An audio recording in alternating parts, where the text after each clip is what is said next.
கோயில் இந்த மாதிரி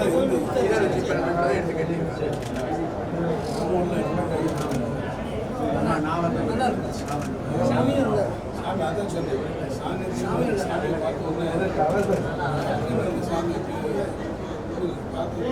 பார்த்து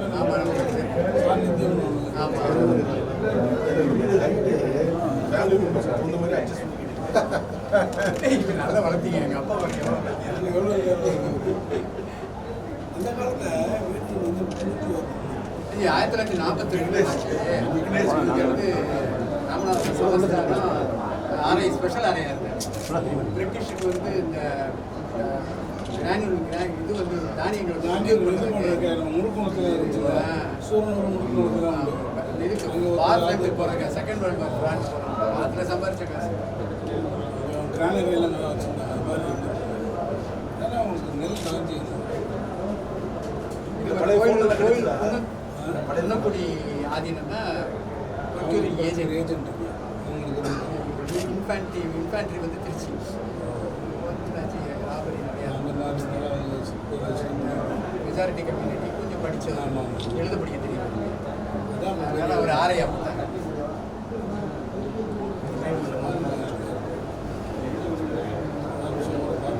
மூணு பேருமே சதாட்சியம். மூணு பேருமே பாட்டி. தந்தையா தாத்தாவுடைய வயசு அங்கிட்டு இருக்கிறதா பாட்டி. அம்மா தாத்தாவுக்கு அம்மா தாத்தா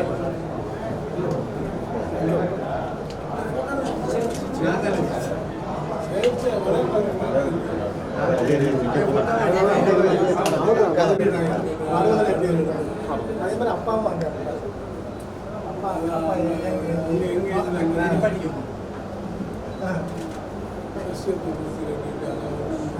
எங்கள் ஏஜ் கல்யாணம் பண்ணும்போது அப்படி அடுத்த 60 அடுத்து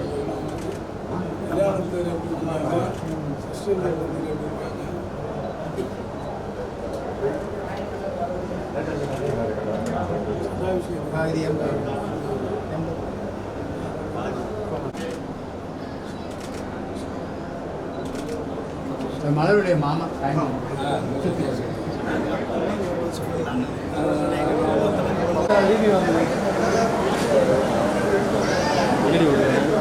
என்ன போடுவேன் எங்க போற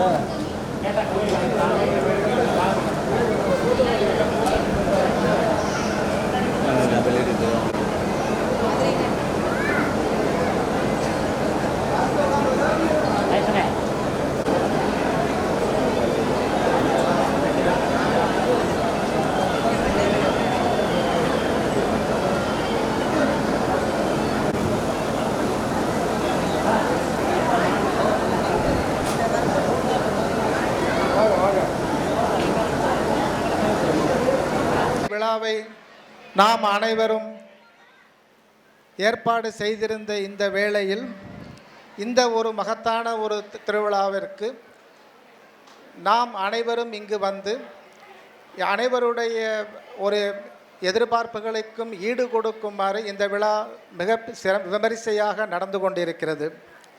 அவ்வகையில் வரவேற்புரை வழங்க எனக்கு ஒரு வாய்ப்பு கிடைத்தமைக்கு நான் முதற்க நன்றி கூறிக்கொண்டு, இந்த விழாவிற்கு முன்னிலை திரு யு கணேசன் ஓய்வு ஆசிரியர் மற்றும் அவருடைய முன்னிலையில் இந்த விழாவிற்கு சிறப்புரை ஆற்ற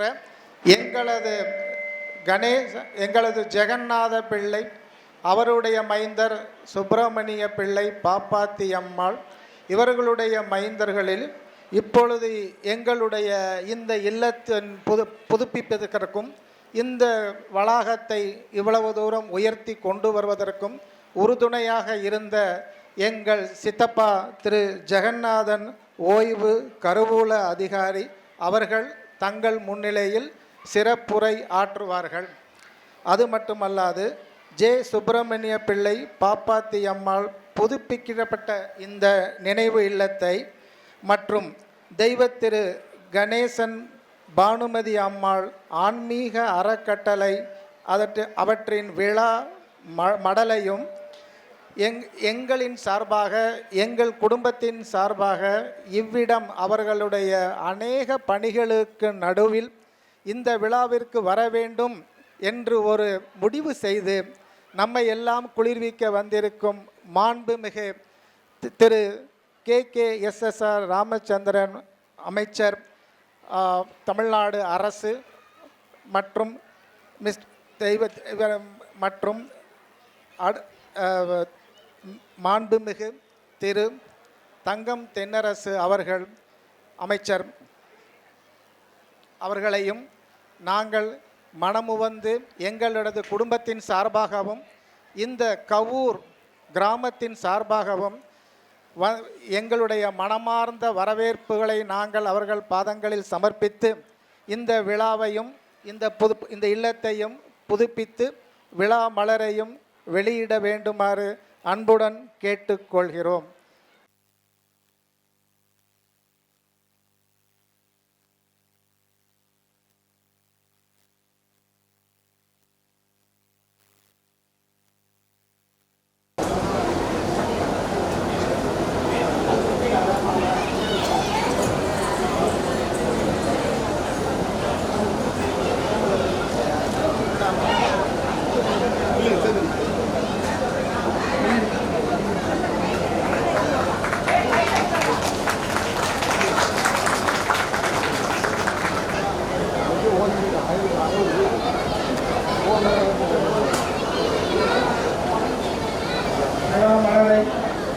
தற்போது விழாமலரை எங்களது மூத்த அண்ணன் திரு ஜி மாரியப்பன் அவர்கள் எடுத்துக் கொடுக்க அதனை அமைச்சர் பெருமக்கள் அன்புடன் வாங்கி அதனை வெளியிட்டு கொண்டு செய்கிறார்கள். அனைவரும் தங்களுடைய கரகோஷத்தை கொடுக்குமாறு மிகவும் அன்புடன் கேட்டுக்கொள்கிறோம்.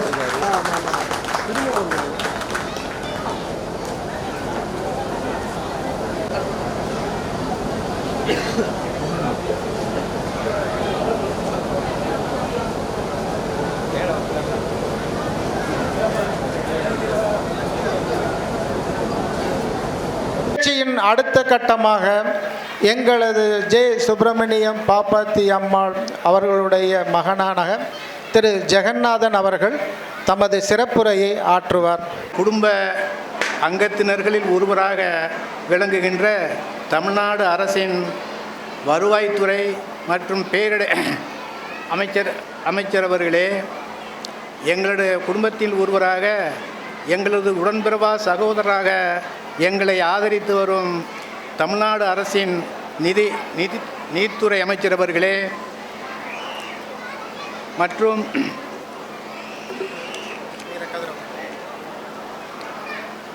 இங்கே எங்களுடைய வேண்டுகோளை ஏற்று இங்கே வந்திருக்கின்ற additional advocate general Madurai bench மதிப்பிற்குரிய ஜி வீர கதிரவன் MABL அவர்களே, விருதுநகர் இந்து நாடார் கோயில் தேவஸ்தான ட்ரஸ்ட் சார்ந்த R லெனின் BCom அவர்களே, எங்கள் அண்ணாச்சியாரின் அன்பிற்குரிய இல்லத்தரசி எங்கள் வணக்கத்திற்குரிய அம்மையார் அவர்களே, மற்றும் இங்கே வருகை தந்திருக்கின்ற அரசியல் கட்சி பிரமுகர்களே, கிராமத்து மக்களே, உங்கள் அனைவரையும் இந்த நல்ல வேளையிலே மகிழ்ந்து வணங்கி மகிழ்கின்றேன். இன்றைய தினம் எங்கள் குடும்ப வரலாற்றில் பொன்னெழுத்துக்களால் பொறிக்கப்பட வேண்டிய ஒரு நாள். நாங்கள் வணங்குகின்ற இந்த கோயிலுடைய 85வது ஆண்டு சிறப்பு நிகழ்ச்சியை இந்த ஆண்டு நாங்கள் கொண்டாடி கொண்டிருக்கிறோம். அந்த வகையில் அந்த 85வது ஆண்டு விழா மிக சிறப்பு பெற்றிருக்கிறது பெருமக்களுடைய வருகையால். எல்லா கோயிலுக்கும் தல வரலாறு என்று ஒரு வரலாறு உண்டு, அனைவருக்கும் நாம் அறிவோம். இந்த கோயிலுக்கும் ஒரு வரலாறு உண்டு, தல வரலாறு உண்டு. இந்த கோயிலுடைய ஆரம்பம் இந்த மேடைதான். இதை ஐயா மேடை என்று நாங்கள் அழைப்போம். எங்களுடைய ஐயாவை, எங்களுடைய தாத்தாவை அடக்கம் செய்த இடத்திலிருந்து பிடிமண் எடுத்து வந்து இந்த இடத்திலே வைத்து ஒரு மண்மேடை அமைத்து, இப்பொழுது கிரானைட் போட்டிருக்கிறோம், ஒரு மண்மேடை அமைத்து ஒரு ஓலை குடிசை தான். அந்த ஓலை குடிசையிலே ஒரு சூலாயுதம், அதுதான் நாங்கள் ஆரம்பத்தில் வணங்கிய கோயில். அதன் பிறகு எங்களுடைய தந்தையார் விருத்தி செய்த ஆலயம்தான் இந்த ஆலயம். அதை எங்கள் தந்தையார் காலத்தில் பல வருடங்கள் அவர்கள் எடுத்து செய்தார்கள். அவர்களை தொடர்ந்து நாங்கள் 6 சகோதரர்கள் அந்த பணியை செய்தோம். கடைசியாக இன்று 3ஆம் தலைமுறை, எங்களுடைய இளம் தலைமுறை அந்த விழாவினை எடுத்து சிறப்பாக செய்வதற்கு தயாராகி வருகிறார்கள். ஒரு முறை இதே இடத்தில் எங்களுடைய தந்தையார் அமர்ந்திருந்தார் ஈசிச்சேரியிலே. நாங்கள் சகோதரர்கள் 6 பேரும் அவரை சுற்றி அமர்ந்திருந்தோம். அந்த காட்சியெல்லாம் மிகவும் நினைந்து மகிழத்தக்க காட்சி. எங்கள் தந்தையாருக்கு முன்பாக யாருமே அமரமாட்டோம், நின்று கொண்டு தான் பேசுவோம். அவர் உட்கார்ந்திருந்தால் நாங்கள் தரையில் அமர்வோம். அப்படி சுற்றி அமர்ந்திருக்கும் பொழுது ஒரு நாள் நாங்கள் அவரை கேட்டோம், நீங்கள் உங்களுடைய தந்தையாருக்கு ஒரு மகனாக இருந்து ஒரு கோயில் கட்டி இத்தனை ஆண்டு அதை விழா நடத்துகிறீர்கள். உங்களுக்கு நாங்கள் 6 பேர் இருக்கிறோம். நாங்கள் உங்களுக்கு என்ன செய்ய வேண்டும் என்று நீங்கள் எதிர்பார்க்கிறீர்கள்? உங்களுடைய ஆயுள் காலத்திலேயே அதை நீங்கள் எங்களுக்கு சொல்லிவிட்டால் அதற்கு பிறகு உங்களுடைய ஆசையை நாங்கள் நிறைவேற்றுவோம் என்று நாங்கள் அவரை கேட்டோம். அதற்கு அவர் சொன்ன பதில், நான் என் தந்தையாருக்கு கோயில் கட்டினேன், அந்த தகுதி அவருக்கு இருந்தது, நான் செய்தேன். ஆனால் எனக்கு அந்த தகுதி கிடையாது. ஆகவே எனக்கு எந்த விதமான எதிர்பார்ப்பும் கிடையாது. என்னுடைய ஆசையெல்லாம் இப்பொழுது நடக்கின்ற நிகழ்ச்சி, இந்த கோயில் திருவிழா குறைந்தபட்சம் உங்கள் 6 பேருடைய ஆயுள் காலத்திற்காவது நடக்க வேண்டும். அதுதான் என்னுடைய ஆசை. அதை நீங்கள் நிறைவேற்ற வேண்டும் என்று கேட்டுக்கொண்டார். ஆனால் அவர் கேட்காமலுமே நாங்கள் செய்கின்ற ஒரு நன்றி கடனாக எங்கள் தந்தையார் அவருடைய தந்தையாருக்கு கோயில் எழுப்பி விழா எடுத்தார். நாங்கள் 6 பேரும் சேர்ந்து எங்களுடைய தந்தையாருக்கு ஒரு மணிமண்டபம் எழுப்பி அவரை நாங்கள் வணங்கி வருகிறோம். மணிமண்டபம் என்று சொல்லும் பொழுது ஒரு விஷயத்தை நான் இந்த இடத்தில் சொல்லாமல் இருந்தால் நாங்கள் ஒரு நன்றி கெட்ட குடும்பத்தை சார்ந்தவராக இருப்போம் என்ற காரணத்தால் ஒரு உண்மையை நான் இந்த கூட்டத்திலே நான் சொல்லியாக வேண்டும். பெருமக்களே, இந்த கிராமத்துடைய ஒரு கட்டுப்பாடு, அவர்கள் எவ்வளவு பெரிய செல்வாக்கு மிக்கவராக இருந்தாலும் சரி, எவ்வளவு சொத்துக்கள், எவ்வளவு வயல்கள் அவர்களுக்கு இருந்தாலும் சரி, அவர்கள் இயற்கை எய்துவிட்டால் அவர்களை அவருடைய சொந்த இடத்திலே அடக்கம் செய்வதற்கு யாருக்கும் அனுமதி கிடையாது. எங்கள் தந்தையாருடைய இயற்கை அடைந்த வரையிலும், எங்கள் தந்தையார் இயற்கை அடைந்தவுடன் அவரை அடக்கம் செய்ய வேண்டிய ஒரு நிலை ஏற்பட்டது. அப்பொழுது எங்களுடைய எதிர்பார்ப்பை புரிந்து கொண்ட இந்த கிராம பெருமக்கள் அனைவரும் ஒன்று சேர்ந்து கூடி, அவர் ஒரு தனித்தன்மையான வாழ்க்கையை நடத்தியவர். ஆகவே மற்றவர்களைப் போல் அவரை நாம் நடத்தக்கூடாது, அவருக்கு ஒரு கௌரவத்தை நாம் கொடுக்க வேண்டும். ஆகவே நம்முடைய கட்டுப்பாடுக்கு விதிவிலக்கு வைத்து அனைவரும் சேர்ந்து அவர்கள் விரும்புகின்ற அவர்களுடைய சொந்த இடத்தில் அடக்கம் செய்து கொள்வதற்கு அனுமதிக்கலாம். என்று எல்லா பெரியவர்களும் கிராமத்தை சேர்ந்தவர்கள் எல்லாம் கூடி பேசி அப்பவும் ஒரு கண்டிஷன் வைத்தார்கள். இதை ஒரு முன்னுதாரணமாக வைத்து, இதை ஒரு முன் காரணத்தை காட்டி, வேறு எந்த குடும்பத்தை சார்ந்தவர்களுக்கும் எந்த குடும்பத்துக்கும் இந்த உரிமை கிடையாது. ஏன் அந்த குடும்பத்திற்கு கூட மற்றவர்களுக்கு உரிமை கிடையாது. இவருக்கு மட்டும் ஒரு விதிவிலக்கு கொடுத்து இந்த கிராம மக்கள் பெருந்தன்மையாக நடந்து கொண்ட காரணத்தால் எங்களுடைய சொந்த இடத்திலே அவர்களை அடக்கம் செய்து அந்த இடத்திலே மணிமண்டபம் கட்டி இன்று நாங்கள் அவரை கொண்டாடி வந்திருக்கிறோம். இந்த கிராமம் எங்கள் குடும்பத்தின் மீது காமித்த அந்த பெருந்தன்மைக்கு என்றென்றும் எங்கள் குடும்பம் நன்றி கடன் பட்டிருக்கிறது என்பது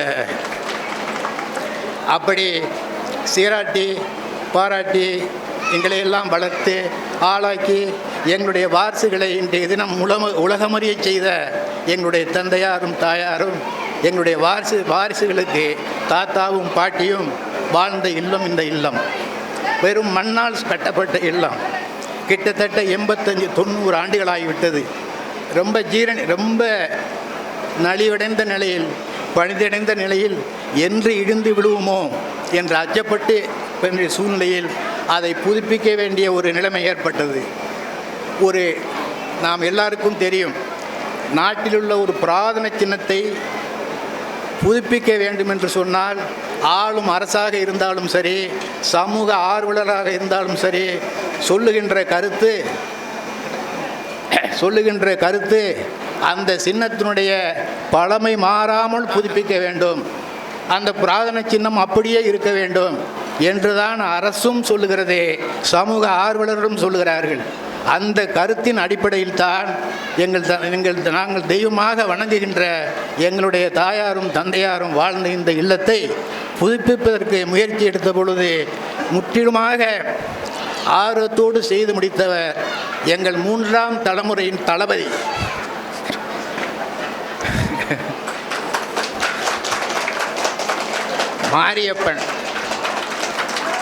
மாரியப்பன் எடுத்து செய்தார்.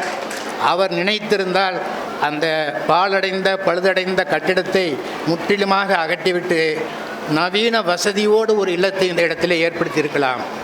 ஆனால் எங்களுடைய எண்ணம், எங்களுடைய ஆசை ஒரு நவீன வசதியான ஒரு இல்லத்தை ஏற்படுத்த வேண்டுமது அல்ல.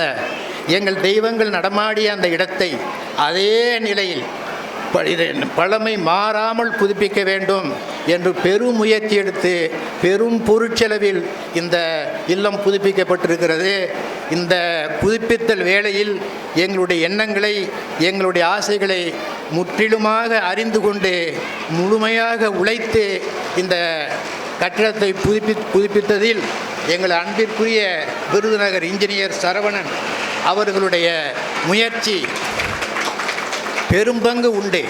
இந்த கூட்டத்தின் வாயிலாக எங்களுடைய அன்பையும் எங்களுடைய நன்றியையும் அவருக்கு நாங்கள் தெரிவிக்க கடைப்பட்டிருக்கிறோம்.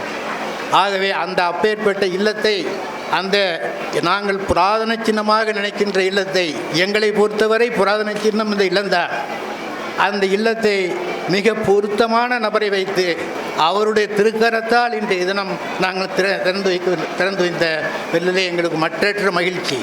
எங்கள் அண்ணாச்சி என்று நான் சொல்லுவது காரணம், ஒரு எந்த விதமான ஆர்ப்பாட்டமும் ஒரு டாம்பீகமும் இல்லாத ஒரு அரசியல்வாதி, ஆன்மீகத்தை அரசியலோடு எடுத்து செல்கின்ற ஒரு அரசியல்வாதி.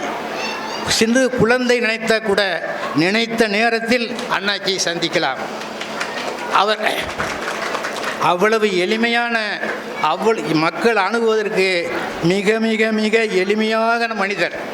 அதனால்தான் பல முறை ஒரே தொகுதியில் போட்டியிட்டு வெற்றி பெற்று நமது அமைச்சர் அரசியலிலே அவர் நிலைநிறுத்திருக்கிறார்.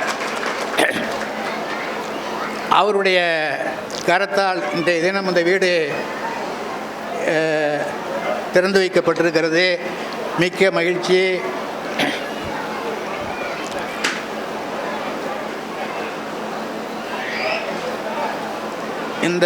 இந்த நிகழ்ச்சியை எங்களுடைய தளபதி 2 பகுதியாக பிரித்து நடத்தி கொண்டிருக்கிறார். ஒன்று புதுப்பிக்கப்பட்ட இந்த இல்லத்தை திறந்து வைக்கின்ற ஒரு பகுதி, இன்னொரு பகுதி தெய்வத்திரு கணேசன் பானுமதி அம்மாள் ஆன்மீக அறக்கட்டளை தொடக்க விழா. இந்த ஆன்மீக அறக்கட்டளை என்று சொல்லும் பொழுது நான் கொஞ்சம் முன்னோக்கி செல்ல சில கருத்துக்களை சொல்ல நான் ஆசைப்படுகிறேன். காரணம், அந்த கருத்துக்கள் எங்கள் குடும்பத்தை சார்ந்த இளைய தலைமுறைக்கு கூட தெரியாமல் இருக்கலாம். அவர்களும் தெரிந்து கொள்ள வேண்டும். நாங்களெல்லாம் ஆரம்ப கல்வியை சனவெளி பள்ளிக்கூடத்திலே நாங்கள் பெற்றோம். அதற்கு பிறகு உயர்கல்வி பெறுவதற்கான வசதி வாய்ப்பு இந்த ஏரியாவிலே எங்கும் இல்லாத காரணத்தால் நாங்கள் 6 பேரும் படித்து அரசு பணியிலே பணியாற்றி ஓய்வு பெற்று இன்றைய தினம் அரசு கொடுக்கின்ற ஓய்வூதியத்தில், அண்ணனுக்கு சம்பந்தப்பட்ட துறை ஓய்வூதியத்தில் நிம்மதியாக எங்கள் வாழ்க்கை போய் கொண்டிருக்கிறது. அந்த உயர்கல்வியை நாங்கள் யார் மூலம் கற்றோம்? மடாதிபதிகளுடைய தயவால்,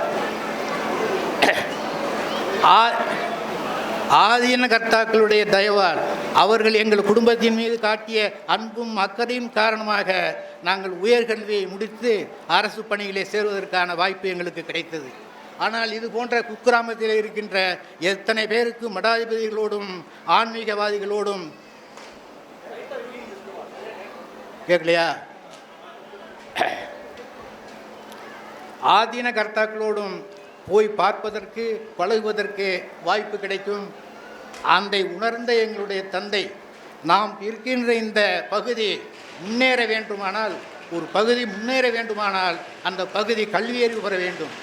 கல்வியறிவு பெற வேண்டுமானால் அந்த பகுதியில் உள்ள இளைஞர்களுக்கு படிப்பதற்கான கட்டமைப்பு ஏற்படுத்தி கொடுக்க வேண்டும் என்பதை உணர்ந்த காரணத்தால் இந்த ஊர் பெரியவர்களுடைய ஒத்துழைப்போடும் இந்த பகுதி வாழ் மக்களுடைய பேராதரவோடும் சனவேலி ஹைஸ்கூல் கமிட்டியுடைய தலைவர் பொறுப்பை ஏற்று அந்த ஹைஸ்கூலை எங்கள் தந்தையார் நிறுவி அதன் மூலம் இப்பகுதி வாழ் இளைஞர்கள் உயர்கல்வியை பெறுவதற்கான வாய்ப்பினை உருவாக்கினார்கள். அருகில் உள்ள கிராமத்தைச் சேர்ந்த வசதி படைத்த பண முதலிகளெல்லாம் கூட இந்த பள்ளிக்கூடத்தை அவர்கள் ஊருக்கு கொண்டு செல்ல வேண்டும் என்று முயற்சி எடுத்து கூட அந்த முயற்சியெல்லாம் முறியடித்து சனவெளியிலே அந்த பள்ளிக்கூடத்தை ஆரம்பித்து இன்றைய தினம் பகுதி மக்கள், பகுதி இளைஞர்கள் தகுந்த உயர்கல்வி பெறுகிறார்கள். அந்த ரத்தம் சொல்வார்கள், பரம்பரை ரத்தம் என்று சொல்வார்கள். அந்த பரம்பரை ரத்தம் எங்களுடைய தளபதி குடலிலே ஊடுவதால் தான் அந்த ஆரம்ப பள்ளிக்கும் அந்த உயர்நிலை பள்ளிக்கும் வேண்டிய சிறு சிறு கட்டமைப்புகளை, சிறு சிறு உதவிகளை அந்த ஆசிரியர் பெருமக்கள் கேட்ட உதவிகளை செய்து கொண்டிருக்கிறார்கள். கோயில் கும்பாபிஷேகத்துக்கு கூட உதவி செய்து கொண்டிருக்கிறார்கள். அவர்கள் வாழ்கின்ற விருதுநகர் பகுதியிலே எத்தனையோ உதவிகளை உங்களுக்கு நீங்கள் அந்த பகுதியை சார்ந்தவர் தான், வெளியில் தெரியாமல் எத்தனையோ உதவிகளை செய்து கொண்டிருக்கிறார். கல்விக்கு உதவி, மருத்துவத்திற்கு உதவி, ஏழை பெண்களுக்கு திருமணத்திற்கு உதவி, இப்படி பல்வேறு உதவிகளை அவர் வாழ்கின்ற பகுதியிலே செய்து கொண்டிருக்கிறார். நாங்கள் கலவிக்கலாக பேசுவோம், என்ன மாரியப்பா உடம்பிலே காளி புகுந்து விட்டாளா? எங்கள் காளி, எங்கள் குலதெய்வம் காளி மாரியப்பன் உடலில் புகுந்து விட்டாளா? இவ்வளவு பெரிய காரியங்களை எல்லாம் யாரையும் எதிர்பார்க்காமல் செய்து கொண்டு போகிறார். அது காளியுடைய திருவிளையாடல் தான் என்று நாங்கள் பேசிக்கொள்வோம். அந்த காளி சமீப காலமாக நீ வாழ்ந்த பகுதியில் மட்டும் செய்து என்ன பிரயோஜனம்? உன்னுடைய தகப்பனார் வாழ்ந்த பகுதியிலே உன்னுடைய உன்னுடைய உதவி இருக்க வேண்டும் என்ற ஒரு உத்வேகத்தை அவருடைய உடம்பிலே எங்கள் காளி ஏற்படுத்தியதன் காரணமாகத்தான் இந்த பகுதி மக்களுக்கு இப்பொழுது சிறு சிறு உதவிகளை தனிப்பட்ட முறையிலே செய்து கொண்டிருக்கிறார். அதை ஒரு அமைப்பின் மூலம் செய்தால் பெரிய அளவிற்கு செய்யலாம். எவ்வளவோ உதவிகளை செய்வதற்கு அவர் எண்ணம் கொண்டிருக்கிறார். அவருடைய குணம் எதையும் ஓப்பனாக சொல்ல மாட்டார். செய்த பிறகுதான் தெரியும் நமக்கு அவர் என்ன ஐடியா, என்ன கருத்துக்கள், என்ன செய்ய வேண்டும் என்று நினைத்திருக்கிறார் எங்களுக்கு தெரியாது. ஆனால் அதற்கான அடிப்படை பிள்ளையார் சொல்லியை இன்றைய தினம் போட்டிருக்கிறார். அந்த பிள்ளையார் சொல்லியை போட்டவர், அதை தொடங்கி வைப்பவர், அதற்கு முற்றிலும் தகுதி பெற்ற ஒரு பெருமகனார், நமது நிதியமைச்சர். ஒரு மாநில அரசினுடைய அச்சாணி நிதித்துறை செழிப்பாக இருந்தால்தான் அந்த அரசு செழிப்பாக நடத்த முடியும். அந்த நிதித்துறையினுடைய பொறுப்பை ஒரு நெருக்கடியான காலகட்டத்தில் மிக மகிழ்ச்சியோடு ஏற்று அனைவருடைய பாராட்டுதலோடு அந்த அந்த துறையை அவர் நீத்திருக்கிறார்கள். அவர்கள் நிதித்துறை அமைச்சராக பொறுப்பேற்றதிலே எங்களுக்கு மகிழ்ச்சி. எங்கள் குடும்பத்தை சார்ந்த எங்கள் உடன் பிறந்த சகோதரர் ஒருவர் நிதியமைச்சராக பொறுப்பேற்றிருக்கிறார் என்று நினைக்கும் பொழுது எங்களுக்கு மற்றற்ற மகிழ்ச்சி. காரணம், அவருடைய தந்தையார் பெயரில் அறக்கட்டளை நிறுவி அவர் வசிக்கின்ற பகுதியிலே எண்ணற்ற சமூக நன்மைகளை செய்து கொண்டிருக்கிறார். ஆகவே அவர் கையால் இன்று ஆரம்பிக்கப்படுகின்ற இந்த அறக்கட்டளை பல்வேறு நன்மைகளை இந்த பகுதி வாழ் மக்களுக்கு கொடுக்கும் என்றதை சொல்லி, பெரியோர்களே, பெருமக்களே, நீங்கள் இருவரும் இந்த நிகழ்ச்சியிலே வந்து கலந்து கொண்டதன் மூலம் நாங்கள் பெருமைப்படுகிறோம். நாங்கள் பெருமைப்படுவதன் மூலம் நாங்கள் வாழ்கின்ற இந்த கிராமம் பெருமைப்படுகிறது, நாங்கள் வசிக்கின்ற இந்த வளாகம் பெருமைப்படுகிறது. ஆகவே எங்களுடைய மனமார்ந்த நன்றியையும் வரவேற்பையும் உங்கள் இருவருக்கும் எங்கள் குடும்பத்தின் சார்பாக தெரிவித்து நிறைவு செய்கிறேன். நன்றி, வணக்கம்.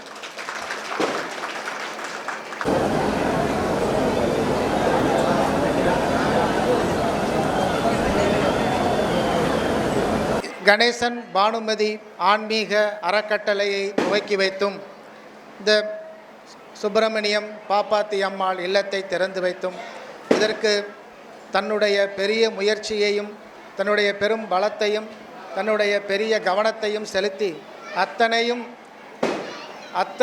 நம் கண்முன்னே நிலைநிறுத்திய எனது அண்ணா திரு மாரியப்பன் அவர்களை அமைச்சர், மாண்புமிகு அமைச்சர் திரு KKSSR ராமச்சந்திரன் அவர்களை நினைவு பரிசும் மற்றும் பொன்னாடையும் வழங்கி அவர்களை கௌரவிக்குமாறு அன்புடன் கேட்டுக்கொள்கிறேன்.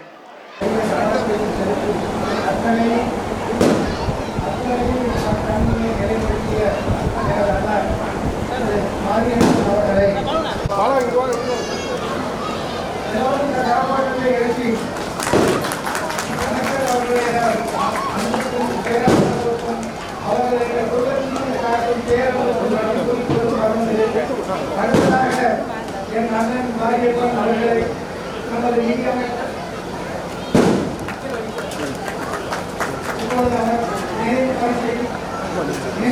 வழங்கிக் கொண்டிருக்கிறார். இது எங்கள் குடும்பத்தின் எங்களுடைய குடும்பத்தின் நாங்கள் காட்டும் அன்பின் அடையாளம் என்று கூறுவதில் எந்த தவறும் கிடையாது. அண்ணாச்சி அவர்களுக்கும் அம்மையார் அவர்களுக்கும் எங்கள் மனமான நன்றியை நாங்கள் தெரிவித்துக் கொள்கிறோம். அடுத்ததாக மாரியப்பன் அவர்கள் திரு அமைச்சர் மாண்புமிகு திரு தங்கம் சேகருக்கு நிதி மற்றும் மனிதவள மேம்பாட்டு தமிழ்நாடு அரசின் அமைச்சர் அவர்களுக்கு பொன்னாடையும் நினைவு பரிசும் வழங்கி அவரை பெருமைப்படுத்துவது நாங்கள் பெருமைப்பட்டுக் கொள்கிறோம். எங்களது இல்லத்திற்கு இவ்வளவு வருகை தந்து எங்களுடைய மனங்களிலும் இந்த ஊரார் மனங்களிலும் பெயரும் பெற்று உயர்ந்த இடத்தை எங்களுக்கு காட்டிக் கொடுக்கிய இந்த அமைச்சர் பெருமக்களுக்கு நாங்கள் நன்றி கூறுவதற்காக நினைக்கிறேன். நன்றி, நன்றி, நன்றி, கோடாமல் கோடி நன்றி.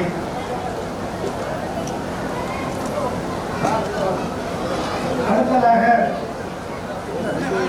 அமைச்சர் பெருமக்களை அன்புடன் விழாவில் பங்கேற்று எங்களை பெருமைப்படுத்தியது அவருக்கும் நாங்கள் செய்ய வேண்டிய ஒரு மரியாதையும் செய்யப்படுத்தி ஒரு கட்டிடமாக திரு வீரா கதிரவன் அவர்களுக்கும்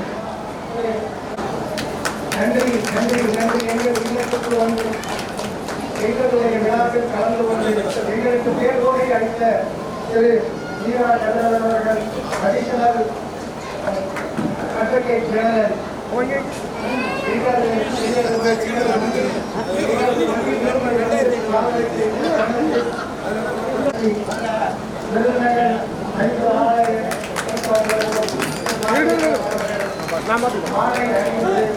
பொன்னாடையும் காட்டும் எங்களது மகிழ்ச்சியும் நன்றியையும் நாங்கள் தெரிவித்துக் கொள்வது மிகவும் நாங்கள்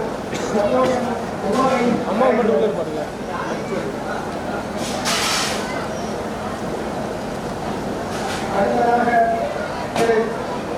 எங்களது குடும்பத்தில் கணேசன் ஆசிரியர் போல்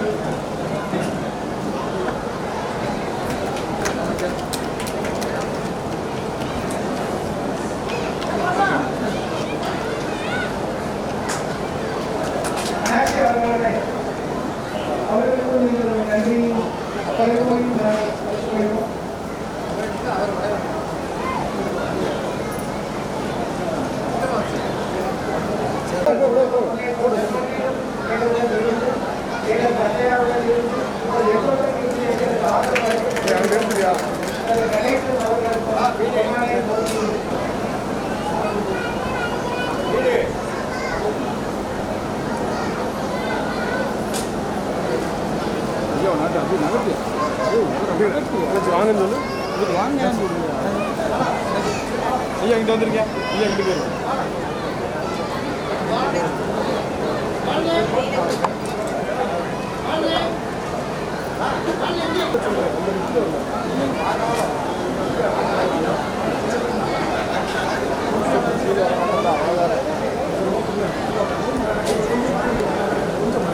சேர்ந்துருக்கோம்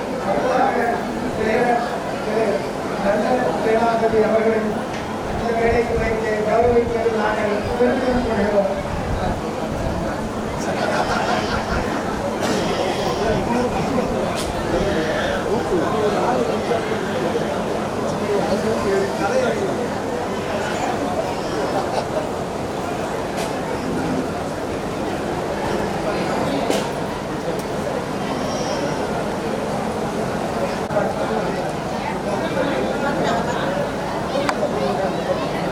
திடீர்னு யாராவது ஃபோட்டோ எடுப்பாங்க டக்குன்னு உள்ள வருது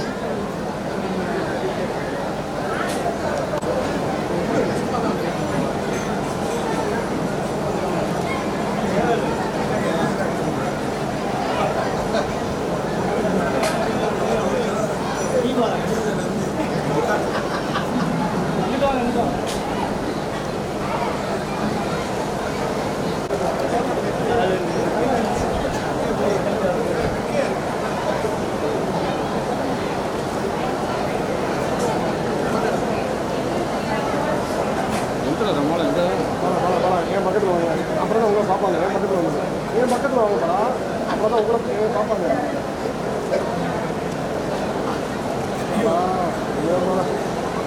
உங்களுக்கு ஒரு பார்க்குவாங்க என் பக்கத்தில் வந்தீங்கன்னா ஏன்னா கேட்காம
சார் நல்லா பின்னாடி இருக்கு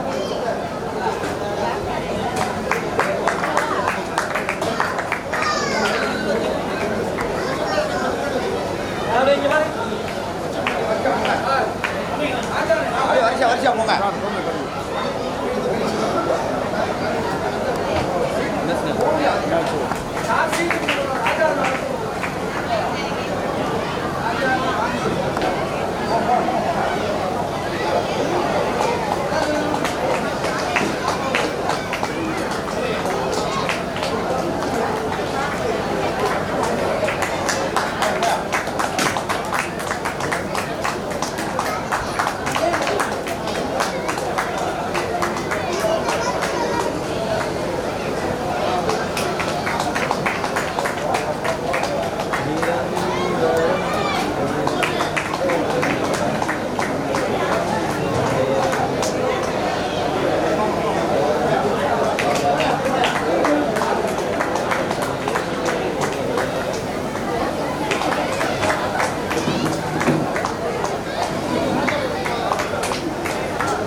வாங்க இங்கே வாங்க எங்கள் கூட வந்து வாங்க வாங்க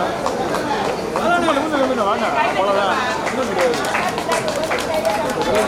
வாங்க எடுக்கலாம் எல்லாரும் சேர்ந்து பார்ப்பாங்க பாப்பாங்க பாரு அவ்வளோதான்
ஜெகநாதன் அவர்களையும் அவரை தாங்கி பிடிக்கும் ஆழ விழுதாக இருக்கும் எங்கள் அருமை சித்தி திருமதி செல்வி ஜெகநாதன் அவர்களையும் வாழ்த்த எங்களுக்கு வயதிலே வணங்குவோம்.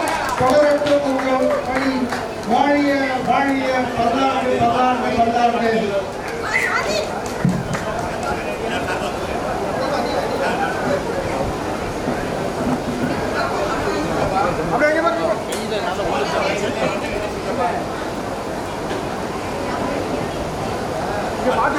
ஆ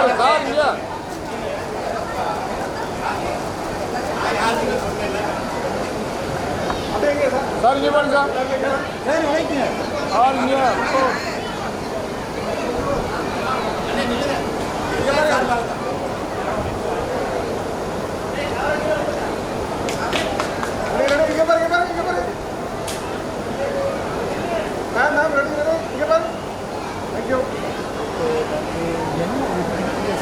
வாழ்ந்த இந்த இல்லத்தை பழுது நீங்கி பரம்பரைக்கும் பெருமை சேர்க்கும் கோட்டையாக்கி எதையும் பதப்படுத்துவதில் பகலவனாய் முறைப்படுத்துவதில் முதல்வனாய் சீரமைப்பதில் சிங்கமாய் எங்கள் இளைஞர்கள் என்றும் நிறைந்திருக்கும் நமது 3ஆம் தலைமுறையின் மூத்த வாரிசு தளபதி பெருமைமிகு ஜி மாரியப்பன் PABL அவர்களுக்கு உறுதுணையாக இருந்து வழிநடத்திட்ட மங்கைய திலகம் திருமதியம் மலர்மிழி மாரியப்பன் அவர்களுக்கும் நம் காலையில் அருளாலும் நம் முன்னோர்களின் ஆசையாலும் நலமோடும் வளமோடும் பல்லாண்டு வாழ்க்கைகளை வழிநடத்த வேண்டும் என்று வாழ்த்தி வணங்குகிறோம். நன்றி.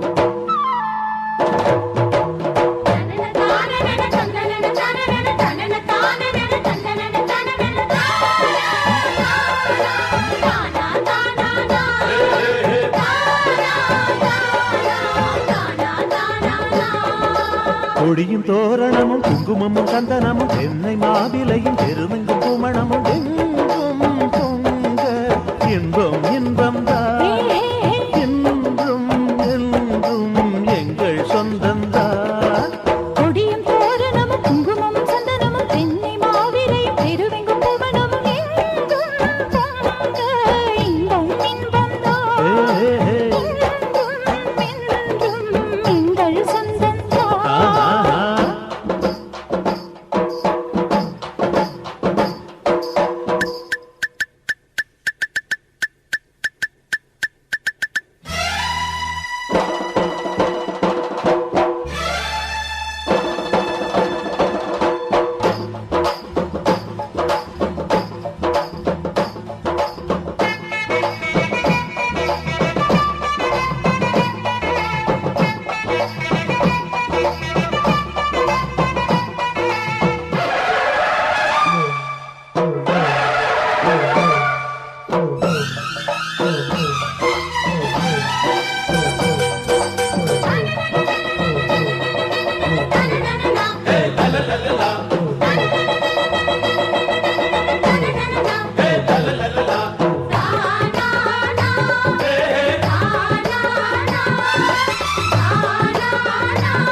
ஆடை பூவாடை அணிந்த காற்றாக பெண்களாடும் ஆட்டம் கண்ணை பறிக்கிறது பறிக்கிறது பறிக்கிறது பறிக்கிறது. அனைவருமாய் ஒன்று சேர்ந்து விட்டோம், இனி அசைக்க முடியாத இரும்பு கோட்டைதான். தினம் தினமாய் இவை தொடர்ந்து வந்தால் 8 திசைகள் யாவிலும் அமைதி வீசுந்தா. கொடியும் தோரணமும் குங்குமமும் சந்தனமும் எங்கும் பொங்க இன்பம் இன்பம் தான் என்றும் என்றும் எங்கள் சொந்தந்தான்.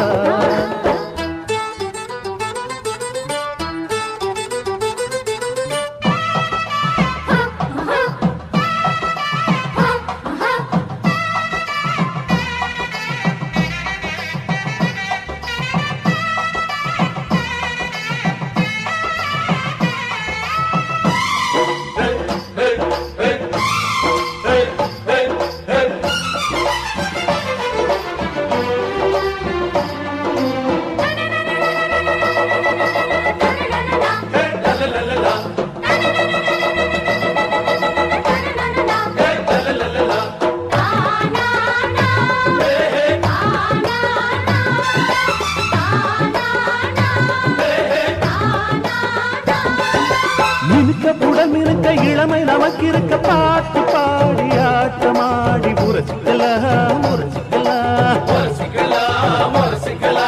எதுக்கு நமக்கு இதுக்கு பம்ப பழக்கிருக்கு சாதி வேணும் கூடி வாழ வழிவிடுமா வழிவிடுமா வழிவிடுமா வழிவிடுமா மனம் இணைந்தால் எந்த மறுப்பும் இல்ல வரும் சாதி பேதங்கள் சாம்பல் போலதான் குணமலர்ந்தால் எந்த குறையும் இல்லை நாம் கூடி வாழணும் தேனி போலதான் கொடியும் தோரணமும் குங்குமமும் சந்தனமும் தென்னை மாவிலையும் திருவெங்கும் புவனமும் எங்கும் பொங்க இன்பம் இன்பம் தான்